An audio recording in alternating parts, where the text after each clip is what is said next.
इस इंडियन ने tariff Trump के ऊपर ही केस ठोक दिया, वो भी अमेरिका में। और आप ये सुन के हैरान हो जाएंगे, वो जीत भी जाता है। नील कटियाल जो इंडियन ओरिजिन अमेरिकन लॉयर हैं, वो टैरिफ ट्रम्प की मनमानी देखते हैं क्या, सीधा फेडरल कोर्ट जाते हैं और वहां पे जाके वो सीधा ट्रम्प के ऊपर केस ठोक देते हैं। और जब केस के कुछ पॉइंट्स बाहर निकल के आते हैं तो ये सुन के अमेरिकन जो जज होते हैं वो भी शॉक हो जाते हैं। इवन आप जब वो पॉइंट सुनेंगे तो आप भी सोचने पे मजबूर हो जाएंगे कि कोई अपने इंटरेस्ट के लिए इतना मैनिपुलेशन कैसे कर सकता है। और कुछ पॉइंट्स मैं आपको ब्रीफ करता हूँ। एज पर आईईपीए, इस एक्ट के अकॉर्डिंग उन्होंने टैरिफ लगाया, बट जब इस एक्ट को ब्रीफ किया जाता है तो पता चलता है कि इसे सैंक्शंस और एसेट्स को फ्रीज करने के लिए यूज किया जाता है। उसमें टैरिफ का तो कहीं नामो निशान ही नहीं था। और खाली इतना ही नहीं, उसके बाद वो ट्रेड एक्ट 1974 का यूज करके बोलते हैं कि मैं इसके अकॉर्डिंग भी टैरिफ लगाया हूं। जब उस पर नील कटियाल ने अपना ब्रीफ रखा जिसमें ये लिखा गया था क्लियरली 15% मैक्सिमम टैरिफ लगा सकते हैं, वो भी 115 डेज के लिए। और आपको भी अच्छे से पता है कि ट्रंप ने 150% तक भी टैरिफ लगाया था कुछ लोगों को। ये सारे जब पॉइंट्स आते हैं सामने,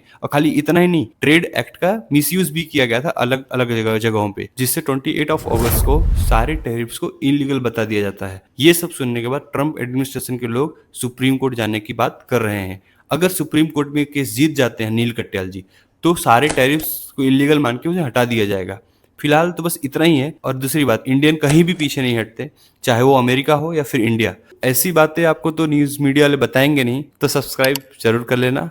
जय हिंद, जय भारत।